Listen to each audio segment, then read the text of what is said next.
menunjukkan fragmentasi politik di DKI Jakarta itu sangat tinggi. Itu yang pertama. Yang kedua, Pilkada DKI Jakarta juga akan sangat kompetitif karena pejabat incumbent-nya, yaitu Pak Heru, itu tidak terlalu tinggi approval ratingnya, untuk tidak mengatakan rendah. Yang tahu beliau cuma 64%, kemudian approval rating beliau di bawah 30%. Jadi sangat rendah untuk ukuran PJ gubernur. Kalau misalnya berminat maju itu agak berat buat Pak Heru. Dan karena sangat rendah, maka ada peluang buat calon lain untuk menyalip di tikungan. Dan terakhir adalah Mas Anies, kalau misalnya kalah dalam Pilpres 2024, kemungkinan maju, tetapi dukungan Mas Anies itu hanya di 2 kota, terutama ya di Jaktim dan Jaksel. Artinya nama-nama lain masih ada peluang untuk menyalip di tikungan. Baik, Pak Burhan, kita mau mengerucutkan 2 nama, ada Ahmad Syahroni dan juga Ridwan Kamil. Ahmad Syahroni dikatakan putra daerah dan tinggal di Jakarta begitu ya, punya rekam jejak juga di DPR. Sementara Ridwan Kamil ini popularitasnya sudah cukup tinggi dan punya rekam jejak di pemerintahan. Nah, seperti apa Anda melihat keduanya ini? Ya, dari survei kami, jika Mas Anies di take out dari simulasi, itu yang masih tertinggi adalah Ahok, 28,7%. Jadi Ahok masih punya basis loyalis di DKI Jakarta, terutama di Jakarta Barat dan Jakarta Utara. Nah, peringkat kedua itu Ridwan Kamil, 21,7%. Ketiga adalah Sandiaga Uno, 13,3%. Keempat adalah Syahroni, 9,3%.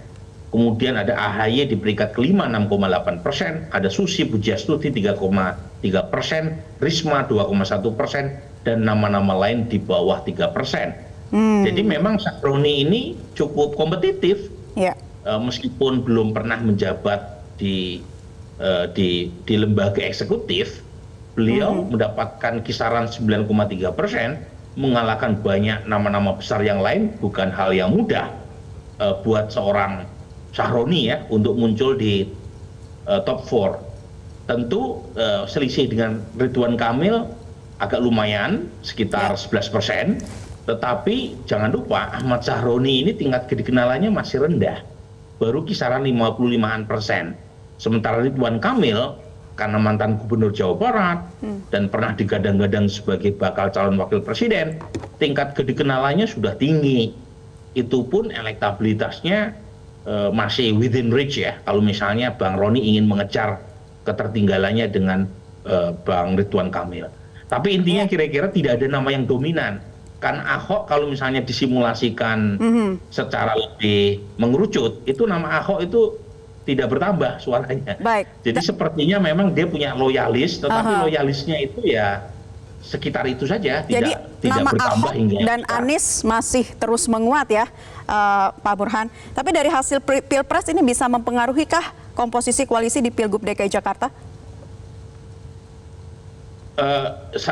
Tentu sangat tergantung oleh peta di lokal maupun elektabilitas ya. Karena seringkali apa yang terjadi di tingkat nasional tidak serta-merta linear dengan di tingkat lokal. Jadi koalisi di Pilpres tidak serta-merta akan dilanjutkan koalisi di tingkat lokal. Karena jangan lupa Anies mungkin punya kepentingan elektoral sendiri kalau misalnya gagal terpilih sebagai capres untuk kembali terpilih sebagai gubernur DKI Jakarta karena masih memungkinkan. Sementara Nasdem tentu punya jago sendiri. Dan kalau belum termasuk PKS. PKS ini partai pemenang di DKI Jakarta. Tentu ada motivasi untuk mencalonkan kader sendiri, misalnya Mardhani Alisera misalnya. Cuma memang PKS ini problemnya adalah kadernya tidak kompetitif. Jadi untuk mengusung Mas Anies masih terbuka. Karena tadi tidak ada calon gubernur yang kompetitif. Nama-nama dari internal PKS yang kita uji, itu elektabilitasnya kisaran 1%. Sementara Nasdem kan agak beda ya. Nasdem punya calon yang relatif kompetitif, yaitu Syahroni. Jadi kalau misalnya mencalonkan kader atau tokoh lain di luar dari Nasdem, tentu harus ada pembicaraan yang lebih panjang. Baik, Pak Burhan, ada nama-nama tadi yang Anda katakan cukup kompetitif, diantaranya Ahmad Syahroni. Namun ini kenapa belum terdengar begitu dominan ya? Apakah karena status ibu kota Jakarta yang akan dicabut?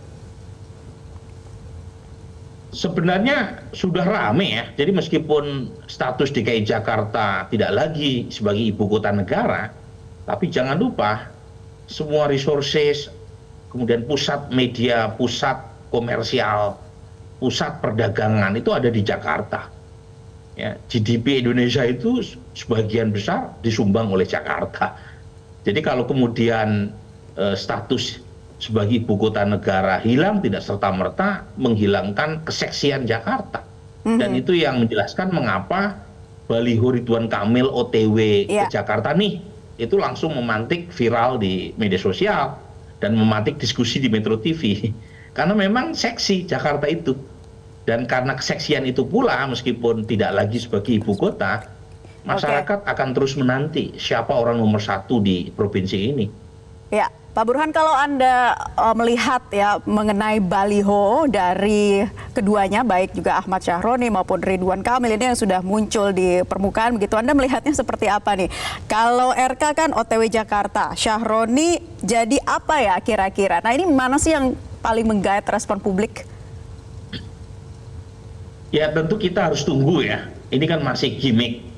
Ridwan Kamil belum tentu mendapatkan tiket dari Golkar karena ada nama-nama lain kan yang digadang oleh Golkar seperti mantan Bupati Tangerang Zaki Iskandar maupun mungkin elit Partai Golkar seperti Erwin Aksa. Tetapi memang dari ketiga nama tadi Ridwan Kamil yang lebih kompetitif secara elektoral. Tetapi kan waktu masih cukup lumayan ya, ada sekitar 6 atau 7 bulan sebelum akhirnya pertarungan betul-betul akan dimulai secara terang benderang di DKI Jakarta. Kemudian Bang Roni, meskipun kita tahu beliau belum pernah menjabat sebagai eksekutif, tetapi jam terbangnya sebagai politisi yang mewakili Jakarta 3 itu sudah panjang, sudah 3 kali terpilih di wilayah ini.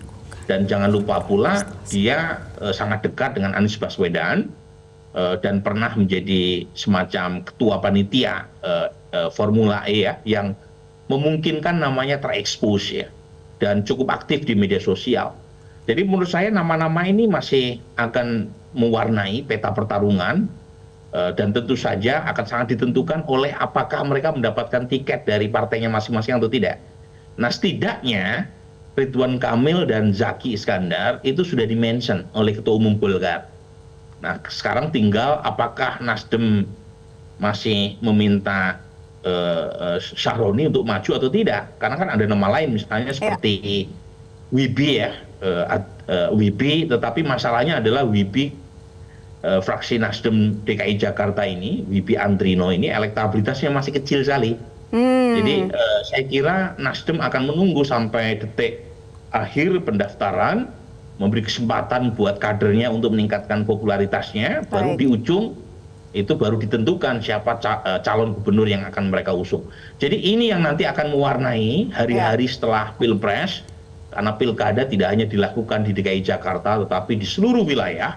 Tetapi lagi-lagi Jakarta punya bobot yang jauh lebih menarik ketimbang wilayah lain, karena Jakarta pusat pemerintahan minimal sampai hari ini, pusat perdagangan, pusat media, dan biasanya menjadi batu loncatan untuk menjadi calon presiden berikutnya. Baik, Pak Burhan, tadi Anda katakan masih memungkinkan untuk sejumlah nama-nama lain yang membuka peluang di Pilgub DKI Jakarta. Yang bisa diunggulkan kira-kira siapa lagi nih yang juga tentunya akan memiliki modal investasi di bursa capres tahun-tahun berikutnya?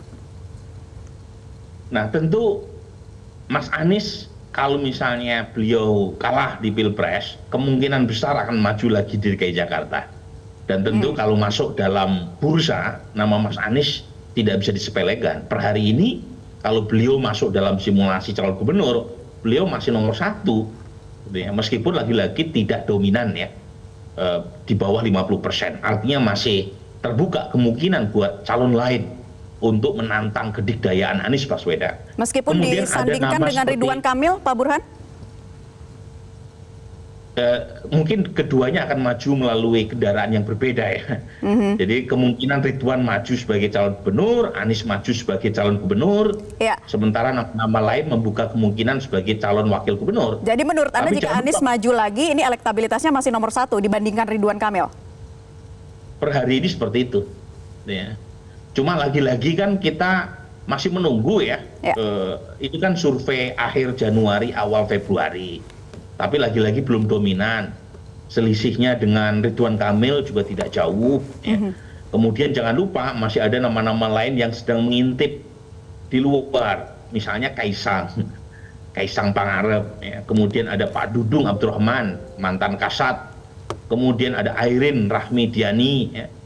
Kemudian ada Prasetyo dari PD Perjuangan, ada Tri Risma hari ini, ada Susi Pujiastuti. Jadi ada puluhan nama yang kita uji, Ya. dan nama-nama itu muncul dari kalangan elit dan didiskusikan di media mainstream maupun media sosial. Dan karenanya kita lihat apakah nama-nama tadi cocok dengan preferensi warga DKI Jakarta atau tidak. Karena preferensi warga DKI Jakarta itu agak unik, Naila. Ya. Jadi beda dengan provinsi lain yang Betul. umumnya concern-nya soal ekonomi. Kalau ditanya masalah apa yang mendesak untuk diatasi oleh Gubernur DKI Jakarta, semuanya berkaitan dengan isu-isu warga kota. 1, masalah kemacetan.